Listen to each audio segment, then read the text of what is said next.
Hello, and welcome to Full Circle with Sean. I'm your host, Sean, and as promised, today we're talking entitlement. So what is entitlement?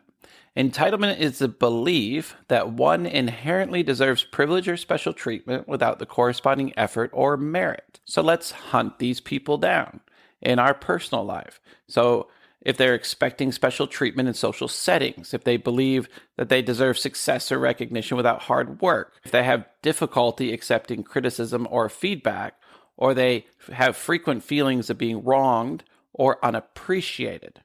And then let's look at them in business. So employees expecting promotions or raises without demonstrating performance, resistance to collaboration and team efforts, and unrealistic expectations of immediate success or rewards. And if we look at some behavioral signs, we'll look for the lack of gratitude or appreciation for what they have, the inability to emphasize with others' perspectives, an overemphasis on rights over responsibilities, and then, of course, the tendency to blame external factors for personal failures or shortcomings. Now, it's important to address entitlement, of course, because it leads to better, personal development. So it promotes self-awareness and growth. It encourages a realistic understanding of your own abilities and limitations, and it helps to foster resilience and a willingness to learn from failures. And when we address it in our relationships, it can enhance empathy and understanding between two people. It can reduce conflicts and promote healthier communication. And finally, it builds mutual respect, right? Mutual respect and appreciation. In the workplace, by addressing it, it can improve team collaboration and productivity. It can reduce toxic behaviors. And we've had a podcast on toxic behaviors. And it can encourage a culture of fair recognition. When we look at dealing with it for business success, it can prevent decision-making that's driven by ego rather than data and collaboration.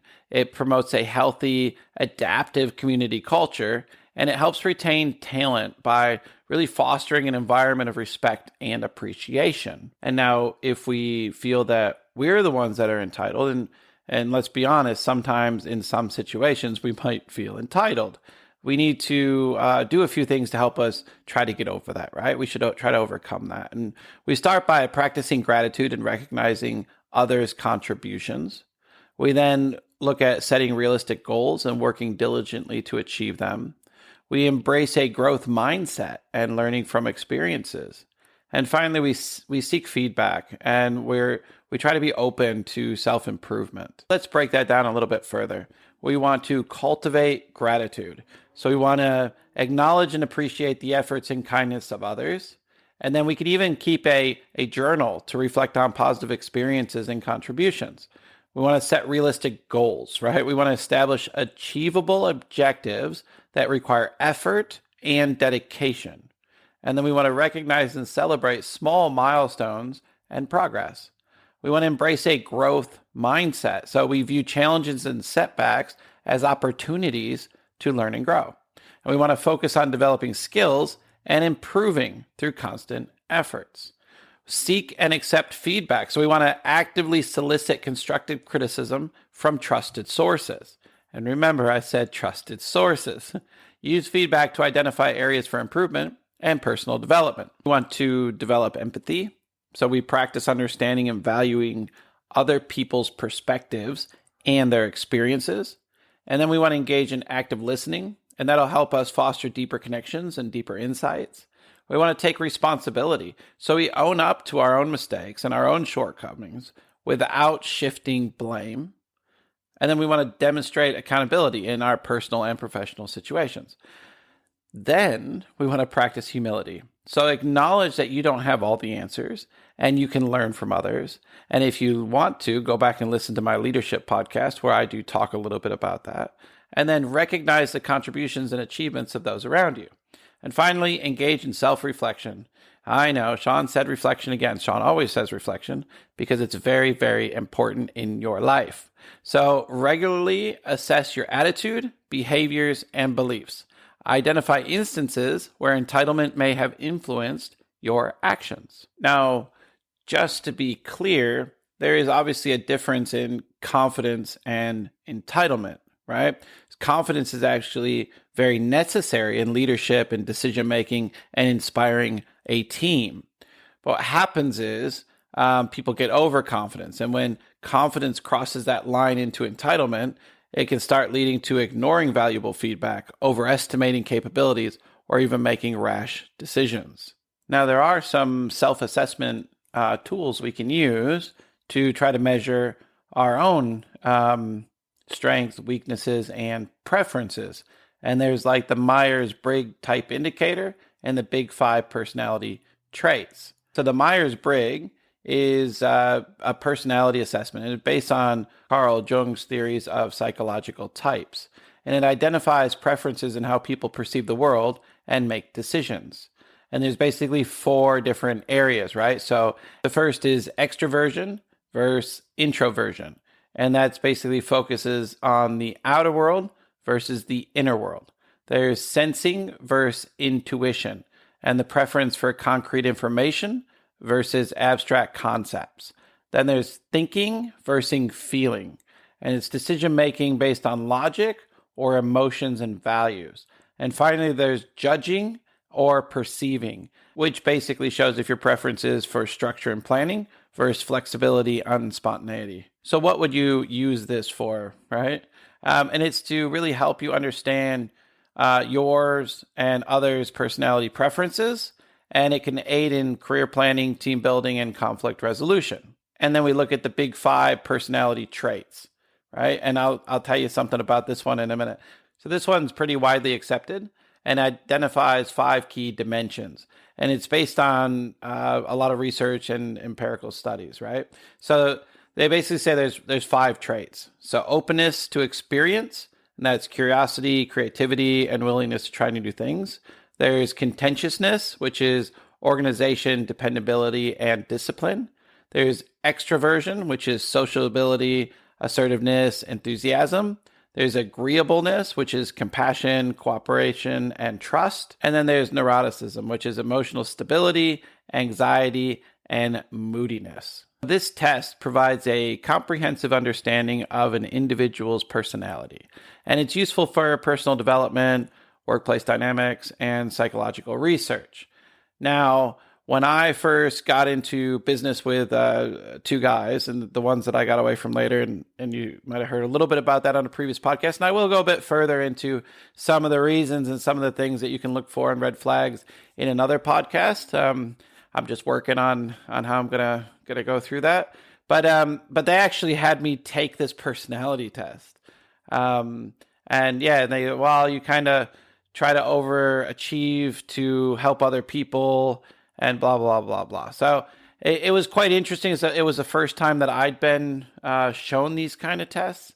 So, but you can take them online. You can take your own online. The biggest thing is, especially if you're taking it yourself, be honest with yourself. Don't just go, oh yeah, well, it says, you shouldn't, would you do this in this situation? And this is probably the answer they're looking for. But I mean, think about what would you do in that situation? And it doesn't mean you're wrong. I mean, you need to, if you take these for yourself, do them in a way so you can learn from it, because that's the only way it's ever going to help you or help identify different paths you should be on, which really leads us into the benefits of using these tools. So the first benefit is self-awareness, understanding your personality traits, and this can help identify strengths and areas for improvement. And then you have career alignment. So this can help you in finding roles that align with your personality, and this will really lead to greater job satisfaction and performance. Team building. So this can facilitate better understanding and collaboration among team members, which is why I was asked to take it. And conflict resolution. So it aids in recognizing and addressing personality-driven conflicts. Now let's take a step back and look at the difference between entitlement and unfair treatment. Because yes, sometimes it isn't entitlement, sometimes it's unfair treatment. But in those situations, context matters, right? So if we look at, say, you're in a large business with constant overtime. So the unfair treatment indicators would be regular overtime without additional pay or time off, lack of recognition for extra efforts, poor communication about expectations and rewards, and inadequacy in load distribution among all the employees. And the employee response to that is they have legitimate concerns about work-life balance and fair compensation. And they're expecting recognition and pay for extra work, which is reasonable and justified.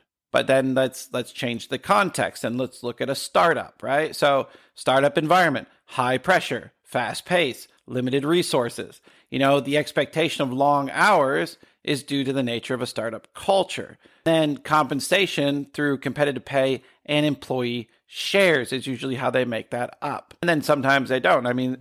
Basically, employees often join startups understanding the trade-offs. So they might understand the difference in pay and employee shares, or they might be doing it because it's something they want to do, which may be something like, save the environment or green energy, or there's lots of things that people want to do and they're willing for the trade-off.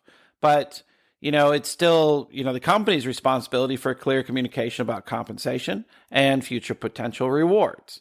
But it is reasonable to expect hard work and dedication if somebody's part of the startup journey. So you should ask yourself a few questions, right? When assessing your work environment. Is the company providing fair compensation for your extra work? Are there clear communications and transparency about expectations and rewards? Do you have opportunities for growth and recognition? And then you need to do a little self-reflection. So are your expectations aligned with the role and the company culture? Are you receiving constructive feedback and opportunities for improvement? And are you contributing to the team and the organization effectively? And then we look for, say, feedback, right? So we seek feedback from peers, supervisors, and mentors about our performance and expectations. We initiate open and honest discussions with our management about workload and compensation. And we consider the long-term benefits and potential growth opportunity in the role that you're currently in. If you're working for a startup, and I'm guessing some of you are because of my startup pain series as well, start with your self-assessment. So evaluate your satisfaction within the startup environment. Reflect on your personal and professional goals and whether they align with the startup's culture and demands. And then really assess whether the stress and the workload are suitable and fulfilling for you. And then you got to understand your preferences. So identify what aspects of the startup life you find challenging. Is it the long hours, the uncertainty, or the high pressure? Or do you like it? And then determine what type of work environment suits you better. So do you want to more work for a structured corporate, or is it stable schedules, or do you want further defined roles and responsibilities? And you should recognize it's okay to move on. So if you're not a startup person, acknowledge that not every work environment is suitable for everybody. And it goes the other way around. You could work for a corporate in the stable roles, and you want to be able to wear multiple hats, which that's what you do in a startup, right? A lot of people wear a lot of hats and stick their hand up and say, I'll take over that. I've never done that before, but I'm going to do it. So if it's not for you, it's not for you. But understand that moving on from a startup doesn't reflect a failure, but a choice for better alignment within your personal or professional needs.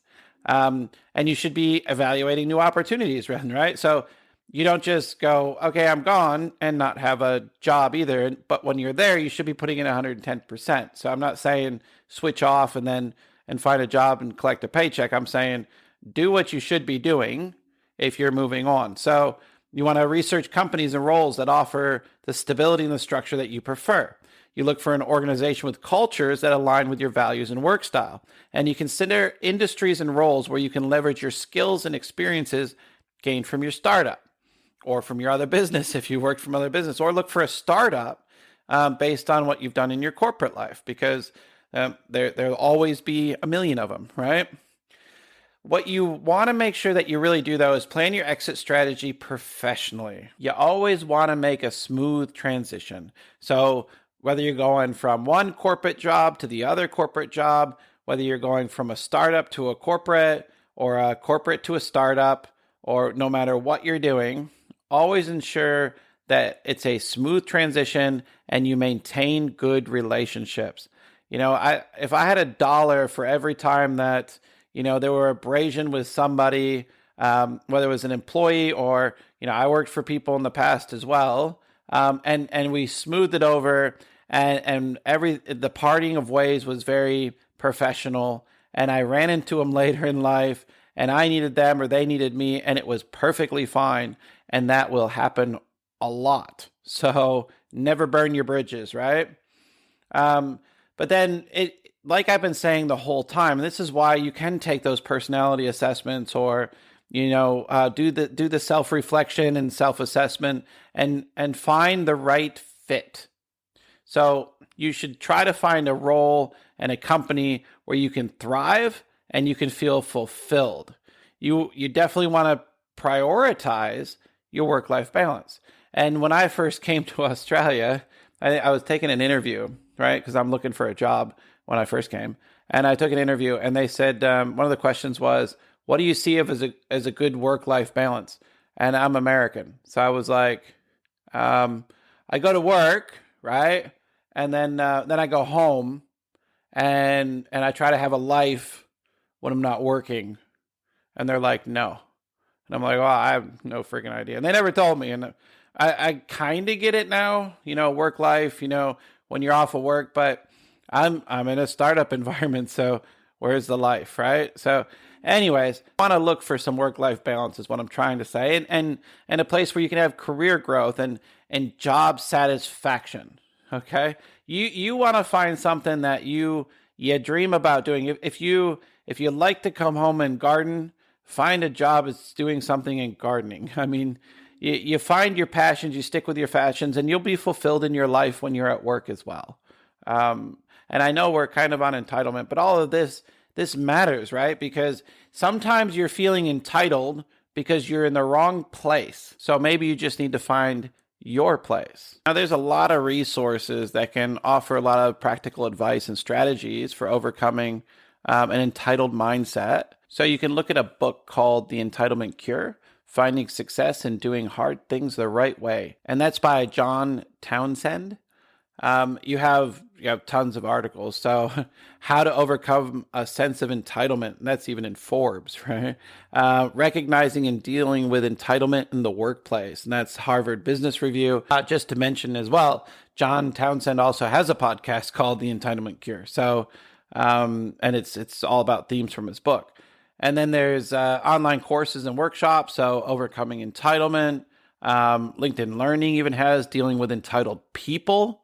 So, other people, not just you, because I'm not saying you're entitled, but you are in some way or the other. And then you have websites and forums. So Psychology Today has a full section on entitlement, and Reddit actually has subs for entitlement or self-improvement. So just to recap, we all might feel entitled from time to time, and it's something that we should reflect on why we have that feeling, because maybe we have lost a perspective or some of our values in some way or the other. And we really should reflect on why we're feeling that way. And then we might have colleagues or friends or families that have that sense of entitlement as well. And we need to call it out. We need to identify it, and we need to deal with it because, as I said, it can lead to a lot of toxicity.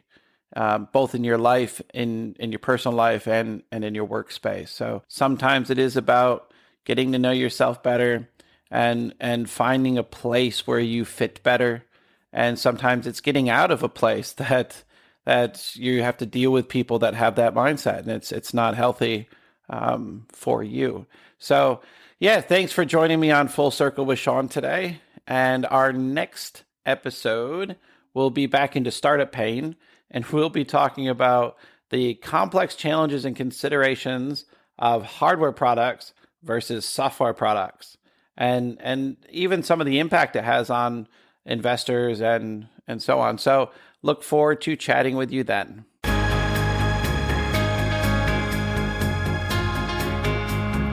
End of the road, we've come so far in the circle of life. With Sean, we're stars. From the depths of care to the force we go. In the twists of life, we reap and sow. Journey on through every phase. find your strength in the darkest of days.